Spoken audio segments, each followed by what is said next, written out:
Copyright claim అనేది మన ఛానల్కి ఎందుకు పడుతుంది? మన ఛానల్లో కాపీరైట్ క్లెయిమ్ ఎవ్వరు వేస్తారు. కాపీరైట్ క్లెయిమ్ అనేది మీరు వేరే సాంగ్స్ కానీ, బ్యాక్గ్రౌండ్ వాయిస్ కానీ, బ్యాక్గ్రౌండ్ మ్యూజిక్ కానీ, ఏమైనా ఫుటేజ్ కానీ, ఫొటోస్ కానీ, ఏమైనా మీరు చిన్న చిన్న క్లిప్స్ కానీ మీ వీడియోలో యాడ్ చేస్తే కాపీరైట్ క్లెయిమ్ అనేది అయితే పడుతుంది. దీన్ని ఎలా రిమూవ్ చేయాలో నేను చెప్తాను, ఈ వీడియోలోనే చెప్తాను, కానీ కొంచెం లేట్ పడుతుంది. దీని గురించి అయితే మాట్లాడదాం. ఎటువంటి పరిస్థితుల్లో దీన్ని అయితే స్కిప్ చేయకుండా దీంట్లో అయితే మ్యాటర్ అయితే ఉంటుంది. అసలు మనకి కాపీరైట్ క్లెయిమ్ అనేది ఎవరు వేస్తారు? మన తెలుగులో చూసుకుంటే మీరు మ్యూజిక్ని ఎవరు మ్యూజిక్ అయితే డౌన్లోడ్ చేసి మీరు యూట్యూబ్లో పెట్టుకున్నారో, యూట్యూబ్ వీడియోలో అప్లోడ్ చేశారో, ఆ మ్యూజిక్ ఓనర్ అయితే వేస్తాడు. మీకు ఆ యూట్యూబ్ ఓనర్ అయితే వేస్తాడు. ఈ యూట్యూబ్ ఓనర్ అయితే మీకైతే వేస్తాడు. మనకి కాపీరైట్ క్లెయిమ్ వేసేది ఓనర్, ఆ మ్యూజిక్ ఒక్క ఓనర్.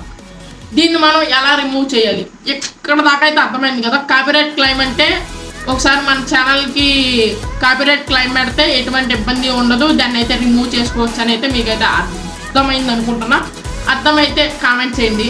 మన ఛానల్ ఇంకా ఎవరైనా సబ్స్క్రైబ్ చేసుకోవద్దా, సబ్స్క్రైబ్ చేసుకొని లైక్ అయితే చేసుకోండి.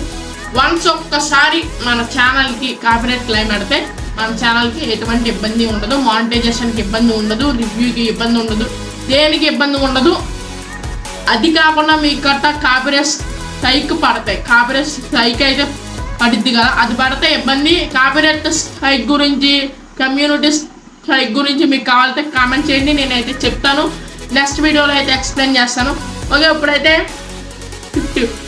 కాపీరైట్ క్లెయిమ్ అయితే అడుగుతుంది కదా వీడియోకి, దానికైతే మీకు రెవెన్యూ వస్తుంది కదా, మానిటైజేషన్ అయ్యి రెవెన్యూ అయితే వస్తుంది కదా.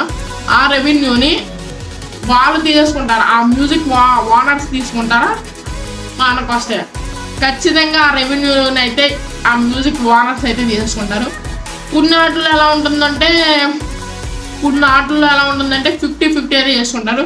ఈ యూట్యూబర్ అండ్ ఆ మ్యూజిక్ ఓనర్ అయితే 50-50. 1000 రూపాయలు వస్తే 500 ఆఫ్ అయితే అలా చేసుకుంటారు. ఇక్కడైతే 3 అయితే ఉంటాయి. ఈ కాపీరైట్ క్లెయిమ్లో 3 సిస్టమ్స్ అయితే ఉంటాయి. ఒకటి బ్లాగ్, ఆ తర్వాత ట్రిక్కీ, ఆ తర్వాత మానిటైజేషన్. ఆ ఓనర్ ఎవరైతే ఉన్నారో ఈ మూడిట్లో ఒక దాన్ని అయితే ఎంచుకోవాలి. బ్లాగ్ అంటే ఏముండదు.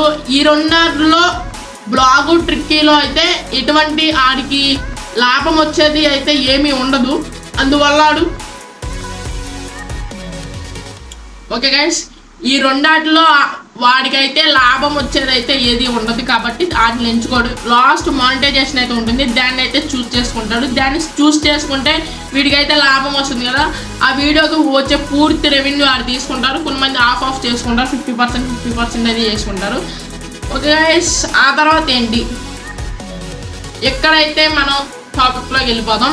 కాపీరైట్ క్లెయిమ్ అయితే పడితే ఎలా రిమూవ్ చేయాలి అనే దానికి ఎక్కడ వరకు ఎంతమందికి అర్థమైందో చెప్పండి కామెంట్ సెక్షన్లో.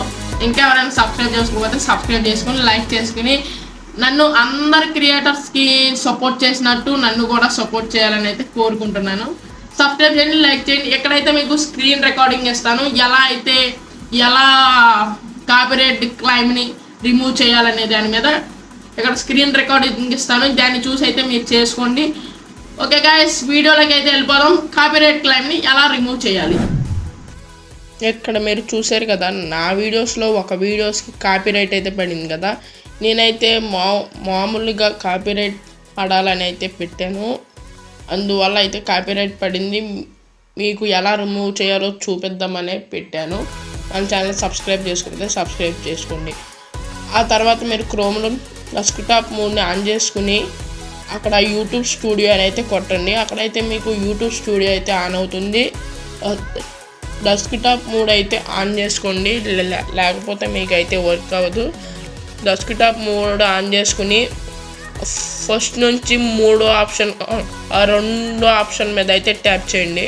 ట్యాప్ చేసి మీ వీడియోలో దేని వీడియోలో పడిందో కాపీరైట్ దాని మీద క్లిక్ చేయండి. కాపీరైట్ మీద క్లిక్ చేస్తే అక్కడ సీ డీటెయిల్స్ అని అయితే వస్తుంది. సీ డీటెయిల్స్ మీద అయితే క్లిక్ చేస్తే ఇటేపు రైట్ సైడ్ అయితే, ఇటేపు లెఫ్ట్ సైడ్ అయితే మీకు మీ మీద కాపీరైట్ వేసిన మ్యూజిక్ ఓనర్స్ పేరు అయితే వస్తుంది, దేనికి వేసారో కూడా వస్తుంది. ఇక్కడ మీరు చూసుకుంటే టైం కూడా ఇచ్చాడు, వాళ్ళ మ్యూజిక్ని మనం ఎక్కడి నుంచి ఎక్కడ దాకా వాడామో టైం లిమిట్ కూడా అయితే ఇచ్చాడు. ఎక్కడైతే మీరు మీ వీడియోకి వేసిన కాపీరైట్ వేసిన వాళ్ళ గురించి అయితే తెలుసుకోవచ్చు. ఇటేపు లెఫ్ట్ సైడ్ అయితే రైట్ సైడ్ అయితే మీకు ఒక 3 డాట్స్ ఉంటాయి, దాంట్లో 3 ఆప్షన్స్ అయితే ఉంటాయి. First option replace song, second option mute song, last option అయితే డిస్ప్యూట్ ఉంటుంది. ఈ డిస్ప్యూట్ మీరు దేనికి వాడాలంటే మీరు ఒకవేళ మీరు పెట్టుకున్న బ్యాక్గ్రౌండ్ మ్యూజిక్ ఓన్గా కంపోజ్ చేసుకుని నేను తయారు చేసుకున్నా అంటే వాడితో డైరెక్టర్గా గొడవకైతే దిగొచ్చు. ఒకవేళ మీరు ఓన్గా కంపోజ్ చేసుకుంటేనే ఈ ఆప్షన్లోకి అయితే వెళ్ళండి. సెకండ్ ఆప్షన్ వచ్చేసి రీప్లేస్ సాంగ్ అంటే మీరు ఒకసారి రీప్లేస్ సాంగ్ మీద క్లిక్ చేయగానే అదైతే యూట్యూబ్ లైబ్రరీలోకి అయితే తీసుకెళ్ళిపోతుంది. మిమ్మల్ని యూట్యూబ్ లైబ్రరీలోకి వెళ్ళాక అక్కడైతే నెంబర్ ఆఫ్ సాంగ్స్ ఉంటాయి. ఆ నెంబర్ ఆఫ్ సాంగ్స్లో ఒక సాంగ్ అయితే ఎంచుకుని అక్కడ సేవ్ అయితే కొట్టండి. ఆ తర్వాత మీకు అక్కడ మ్యూట్ వాయిస్ అనేది ఉంది కదా, దాని మీద క్లిక్ చేస్తే మొత్తం మ్యూట్ అయితే అయిపోతుంది. ఆ మధ్యలో మీరు పెట్టిన ఇంపార్టెంట్ సౌండ్ ఎఫెక్ట్స్ కూడా మ్యూట్ అయితే అయిపోతాయి. అక్కడైతే సేవ్ మీద అయితే క్లిక్ చేస్తే మీకైతే కాపీరైట్ అయితే పోస్తుంది. ఆ తర్వాత మీరు ఇక్కడ బ్యాక్ అయితే వచ్చేస్తే ఇది అక్కడైతే ఇది వరకు కాపీరైట్ చూపించింది కదా, ఇప్పుడైతే చెక్కింగ్ 15 అనే ఉంటుంది. ఆ తర్వాత మీరు మీ యూట్యూబ్ వీడియోస్లోకి వెళ్తే అక్కడైతే కాపీరైట్ అయితే పోతుంది. కానీ ఈ వీడియో నాకు వద్దు కాబట్టి నేనైతే డిలీట్ చేసుకుంటున్నా.